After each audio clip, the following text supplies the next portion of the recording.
Intervalo de jogo, a seleção brasileira jogando de azul e empatando com Camarões. O Tite, ele tem um pensamento totalmente diferente do meu. Montaria uma seleção no 3-5-2. O Scarpa seria o meu principal meia e o centroavante titularíssimo seria o Pedro. Então, totalmente diferente, né? Na cabeça do Tite, a terceira opção de ataque é o Pedro, que deverá entrar no segundo tempo. Mas o interessante é analisar, né? Mesmo a seleção ganhando no segundo tempo e atingindo os 9 pontos, eu não consigo confiar nessa seleção do Tite. Impressionante. O Tite, ele tem um jeitinho dele, né? De treinar, totalmente pragmático ali. Apostou nesse esquema jogando pelos lados. O Gabriel Martinelli é bom jogador, mas não é jogador de seleção. O Rafinha é bom jogador, mas não é jogador de seleção. O Gabriel Jesus não tá bem, porque o esquema tático não ajuda ele. A bola dificilmente chega ali na frente, não tem meio de campo. O Rodrigo aí também eu não convocaria, querendo fazer a meia ali no lugar do Neymar. Então um time sem meio campo, sem pensamento, né, sem criatividade. O Scarpa comendo a bola, vai jogar muito lá no Nottingham Forest. Não foi convocado porque joga no Palmeiras, então é um absurdo. Esse tipo de pensamento, né, essa limitação de pensamento de técnico não pode ter mais na seleção brasileira. O próximo técnico deverá pensar diferente, não pode ficar com essas coisinhas, né? Essas implicancinhas aí, só porque, enfim, o Tite é bem limitado. Não é por acaso que o Gabriel Menino xingou ele, mas não deveria ter xingado também na festa pedindo o Dudu. O Dudu também não é, na minha opinião, um jogador de seleção. O goianiense Dudu, natural de Goiânia, se não me falha a memória. Começou lá no Atlético Goianiense mesmo, o Dudu. É bom jogador, mas também não é jogador de Copa, né? É muito cabecinha fraca, não tem pensamento mais profundo para jogar bola. Até para jogar bola tem que pensar grande, não pode ser esses jogadorzinhos que o Tite acabou levando. E tem muita gente acreditando no Hexa porque é torcedor, né? A pessoa torce por torcer, né? O Tite convocasse os parentes lá, que nem o filho dele é auxiliar, a galera torceria para a seleção brasileira. Mas é isso, mesmo a seleção brasileira atingindo 9 pontos, a primeira seleção, né, a atingir e única 9 pontos nessa fase de grupo, eu não consigo confiar na seleção brasileira e poderá até ficar nas oitavas, que é difícil, mas é possível, né? Porque o Tite, com esse esquema dele aí do 4-3-3, 4-1, 4-1, e eu não me interesso, não gosto.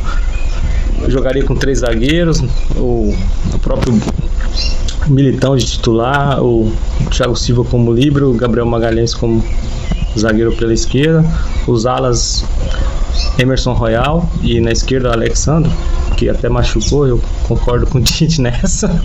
Os volantes Marquinhos e Casemiro, dois primeiros volantes ali, e armando sozinho o Scarpa. Lá na frente Neymar e Pedro, mas o Tite pensa totalmente diferente. E ele que tá indo bem, né? Ganhando dinheiro.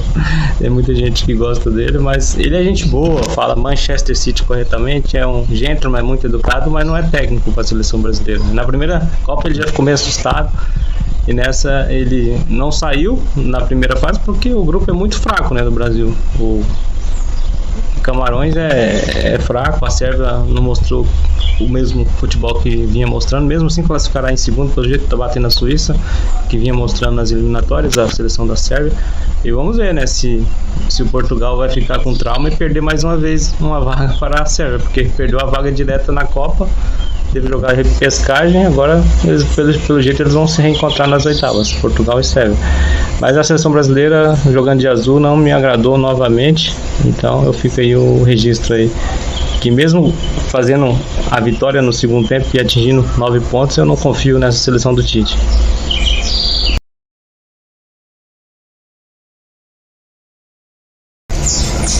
Não deu para a seleçãozinha do Tite, né? Colocou uma seleção que já era fraca titular, né?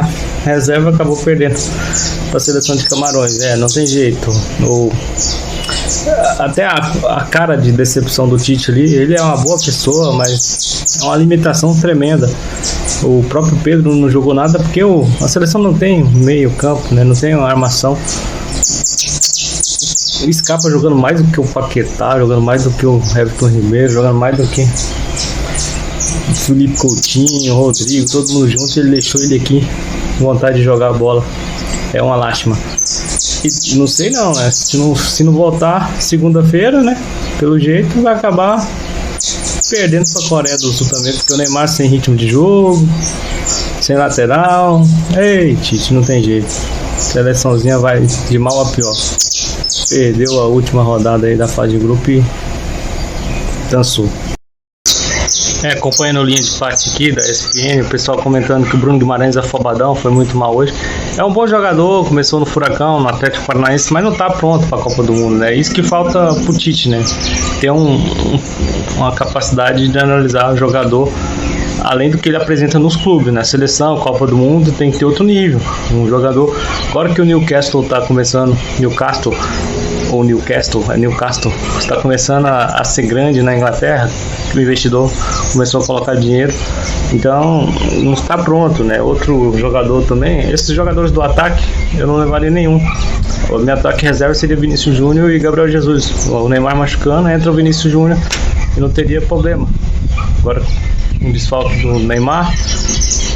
Enfim, o esquema do Tite é totalmente diferente do que eu penso, né? Eu gostaria de meter uns 3 zagueiros ali, 2 volantes reais.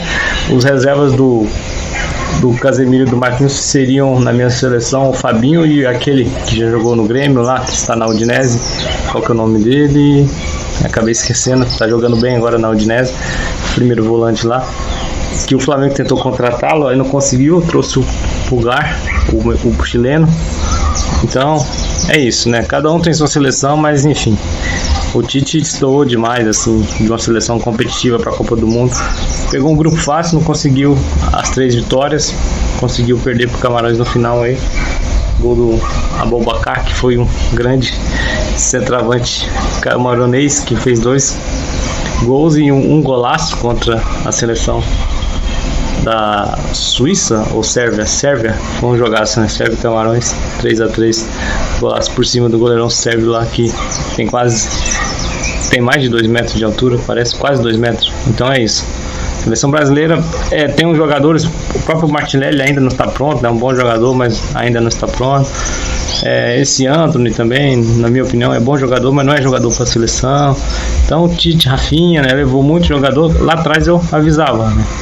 Na época da convocação, eu já fiz um vídeo lá em Timbó, que eu estava lá em Timbó, explicando todas as deficiências, né, do jeito do Tite jogar e as incoerências, né? Por exemplo, o goleiro Tadeu, que ele jogou no Goiás no Campeonato Brasileiro, se ele faz o que ele fez pelo Goiás no São Paulo, no Palmeiras, certamente ele seria convocado como terceiro goleiro, como foi esse Everton, que é bom goleiro, mas não sabe jogar com os pés, às vezes franga, lá no Mundial de Clubes frangou, aí o gol foi anulado pelo VAR, então são umas coisas que a gente fica a lamentar, mas enfim. Tá aí a seleção para segunda-feira pegar a Coreia e tudo indica que a Coreia é fraca, a seleção brasileira tem mais time, mas eu não confio na seleção brasileira por causa do Tite, né? A estratégia que ele coloca é muito fraca e sem lateral. Eu levaria os 2 laterais direito diferentes, Emerson Royal e Rodinei, que tá comendo a bola, tá jogando demais no Flamengo.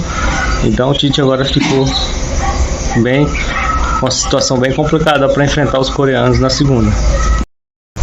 A volante reserva do Marquinhos na minha seleção, camisa 17, seria o Wallace, que já jogou no Grêmio, que está jogando bem no Campeonato Italiano na Udinese.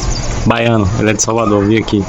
Grande Wallace. Primeiro volante mesmo. Agora esses volantes que o Tite levou, os únicos que são bons, Casemiro e Fabinho, né? O restante, Fred, Bruno Guimarães, são razoáveis segundos volantes, né? Nada demais. Realmente a seleção brasileira não jogou o que deveria jogar nessa primeira fase. O Tite resolveu colocar os reservas contra Camarões e acabou perdendo no final. Jogou melhor a seleção brasileira, porque Camarões é uma seleção muito fraca. E o que fica de lição, né? Na minha opinião, eu já teria um esquema tático totalmente diferente, uma estratégia totalmente diferente, né? Eu não levaria esses meio-campistas medianos, esses volantes, segundo volantes medianos, Fred, Bruno Guimarães. Fica claro a questão de o técnico da seleção brasileira faltou muito tato, né, para entender que certos jogadores não estavam preparados e não foi eliminado ainda, mas mesmo passando da Coreia, dificilmente passará das quartas de final. A Coreia é outra seleção tecnicamente mais fraca que a seleção brasileira, mas a seleção brasileira corre risco de eliminação porque o Tite, na minha opinião, está muito perdido nesse esquema tático dele aí na seleção. Na verdade, ele está convicto no processo dele, né? Ele não está nada perdido, ele está convicto nesse esquema que ele criou aí de 3 atacantes, de 4-3-3. Tô parecendo uma visão aqui que é sobrancelha. 4-3-3 e mesclando 4-1-4-1. Levou os moleques de beirada, né? A garotada também que não estava preparada para a Copa do Mundo ainda. A garotada Juvena, né? Esse ano, esse Rafinha, que é jogador de time médio, ele não dá conta de jogar no Barcelona, na minha opinião, não está conseguindo. Então é isso, o Tite ele tem não é que ele está perdido, ele tem a convicção dele, né? E na minha opinião a convicção dele é errônea. Esse esquema tático aí que ele armou não é nada positivo. Eu jogaria com 3 zagueiros no 3-5-2, minha seleção seria no 3-5-2, então ele acabou optando por esse 4-3-3 e mesclando com 4-1-4-1 e está se ferrando, a verdade é essa.